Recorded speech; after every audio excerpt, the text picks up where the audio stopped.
Good morning everyone, my name is Michelle. I hope you're doing well. Welcome to another video. It's Monday morning, the 29th of April. And sticking with the Sebastian Rogers case today, and after my almost 5-hour marathon live stream yesterday, I have all but recovered, thankfully. I did have a nap afterwards. I did. Never done a live stream that long before. I think my longest live previous to this was 3 hours. Yeah, the time just flew by. But what I want to do in this video is I want to pick out three vital things that I believe I learned from that conversation, that showdown, that confrontation on Websleuths channel between Chris Proudfoot, Sebastian's stepdad, the PIs, Chloe and Heather, and then later, Seth Rogers, Sebastian's biodad. Three things that I think are vital for us all to consider. Let's go.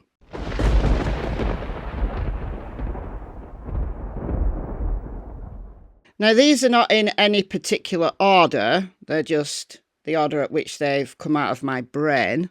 I think the first thing that really struck me was what it would be like for a young man like Sebastian. And I don't mean a young man with autism or with 6q27 chromosomal deletion syndrome. I don't think you need to have any condition. I think you just need to be a regular teenager. Put yourself in the mind of any regular teenager and think about what it would be like living with Chris Proudfoot and then listening to conversations or confrontations that Chris might have had in the past with Seth. There was one instance in Websleuth's live stream that really hit this home to me. And that was when Chris said to Seth, "You stood in my kitchen, and I know for a fact you know that Sebastian did not want to go to an online school." And Seth had to concede that he did know that Sebastian didn't want to live with him because he didn't want to go to online school. Like, for a teenager who's trying to work themselves out, who's trying to navigate the world, who's trying to understand the hormone changes, understand their emotional changes that every teenager goes through. And I think in some ways that would be made more acute by Sebastian's conditions. But these are two guys who were both hot-headed. And I truly believe that both of them were well-meaning, had Sebastian's, what they believed, best interests at heart. But for every time there was a decision to be made, if there was a confrontation, Sebastian would have nowhere to turn. He knew Chris was hot-headed. He knew Chris wanted him to go and live with Seth. So he couldn't turn to Chris or Katie, assuming that Katie would be backing Chris up. But he didn't want to leave his school. He didn't want to go to Seth's once he realised that he was going to be partaking in online school. Why? Because school was somewhere that he could be himself, that he could associate with other people, because he wanted friends. That was what he wanted most in the world, was friends. So if he was just being at home on online school the whole time, he'd just be isolated, and I think he would recognise that. So I think this confrontational nature between Chris and Seth, and in this example, the online school situation, Sebastian really had nowhere to turn. And I think this explains why, if he was unhappy at home, why he didn't just ring his dad and say, "Come and pick me up," because he would know that his schooling would go to online school that he didn't want to go to. So he had nowhere to turn. And that's just one example. We don't know that, every decision, we don't know. Every decision that they made between themselves on Sebastian's behalf was confrontational. We don't know. You can assume it might be, or at least some of it might be. We know that Sebastian tried to tell a teacher about Chris's behaviour. And again, I don't think Chris was just being intentionally abusive. I think he thought his form of discipline was the best thing to do to a child, and of course it isn't. But a lot of people still believe that hitting kids with belts and objects and stuff like that is completely harmless and is a great form of discipline. Look, I'm not saying it creates permanent harm. I'm not saying that at all. Unless it is constant, chronic abuse. It's the words associated with this type of discipline that's probably more harmful. It's not an effective form of discipline. It makes children shut down or become devious or to lie more because they don't want to get into trouble. If Sebastian didn't want to go to Seth's and he didn't want to stay at home and he couldn't tell his teachers, what would he do? Would he leave? Maybe not even permanently. Maybe you just would go out regularly at night where there's no people around, it's really quiet. When I've lived in towns before, I used to go out regularly at night. And I was in my 20s. And I'd just walk around. Well, there was no people around. Too peoply. And when I was a teenager, I'd go out regularly at night because of the tension at home. Did my mother know I was doing it? No. But it would clear my head. It would help me sleep when I came back. Maybe Sebastian was exactly the same. Number 2, the search itself. We heard from the PIs. They believe that the cameras, as I've said, the cameras along Kelling are along the route that Sebastian probably took to the construction site. The cameras weren't great at picking people up. Detectives had noted. Now, they haven't told us this. I think it's the kind of information that would be really useful for the public to know. But the cameras on that route didn't often pick up the detectives who were searching. So, too far away from the road, not sufficient quality, and at night, it'd be even worse. So, exactly as I said in a previous video.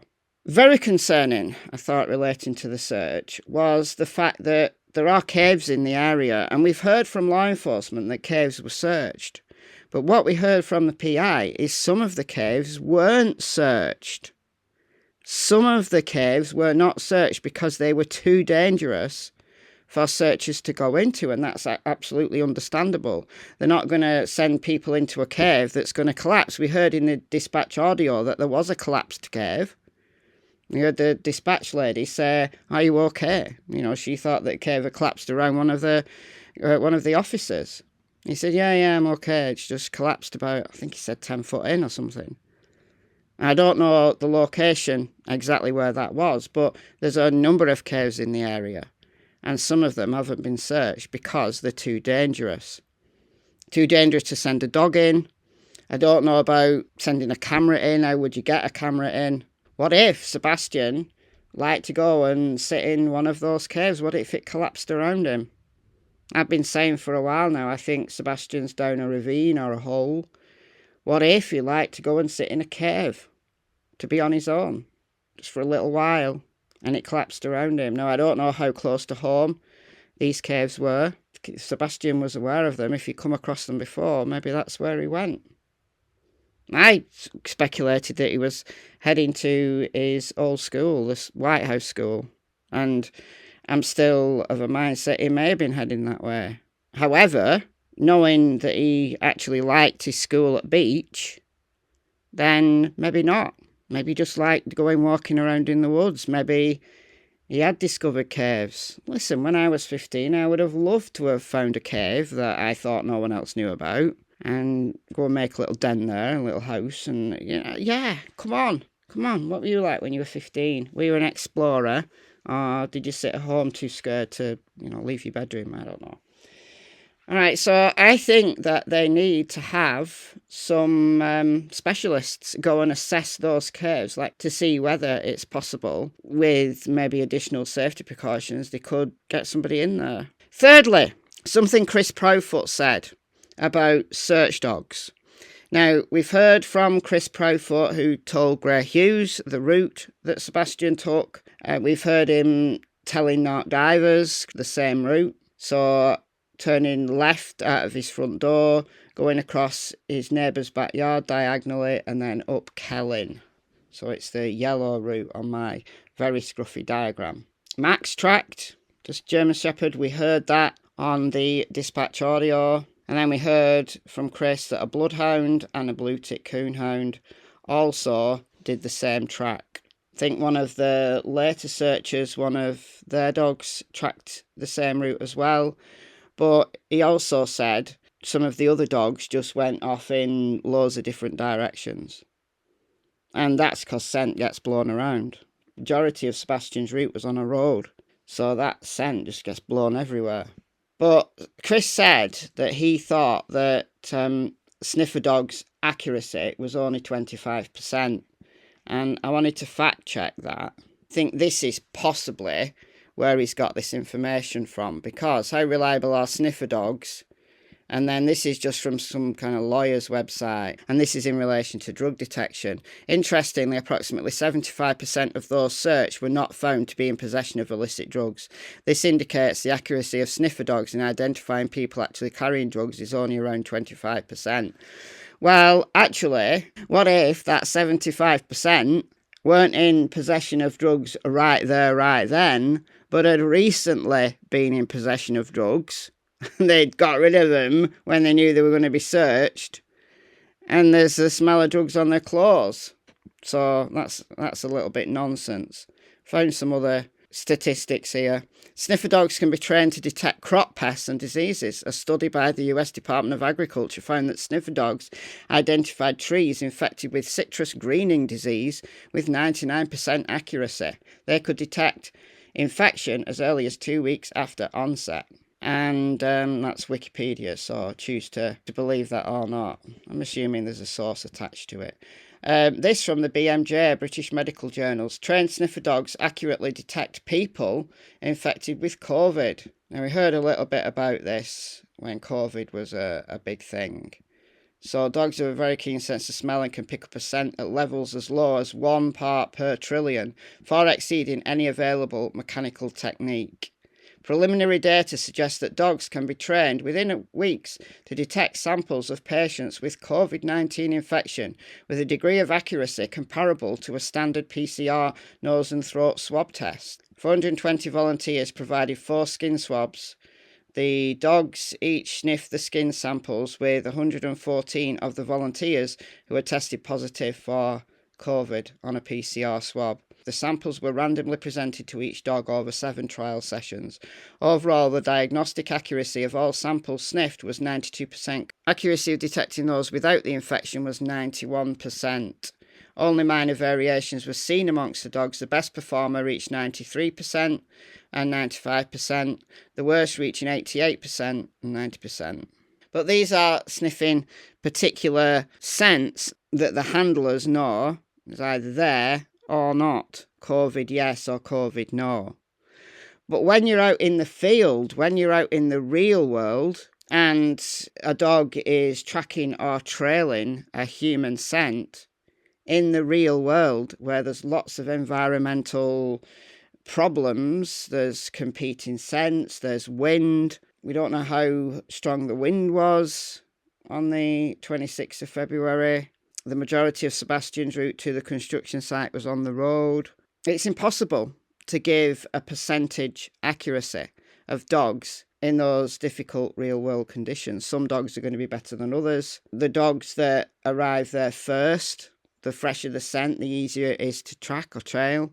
There's also handlers. The handlers' expertise, detecting when that dog has a need to go in a particular direction that the handler might not think they need to go in. Are they going to listen to the dog or not?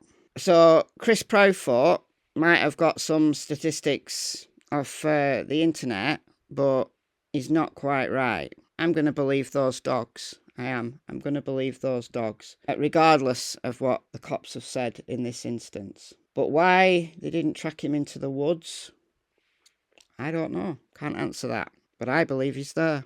And I am promising you members live about search dogs.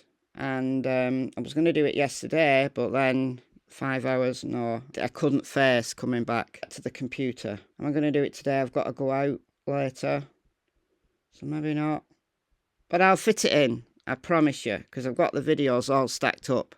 We're going to watch some search dog videos, and I think they're very enlightening for people who want to know more about how search dogs are trained and how they work. All right, guys, let me know your thoughts in the comments, and I'll see you in the next video.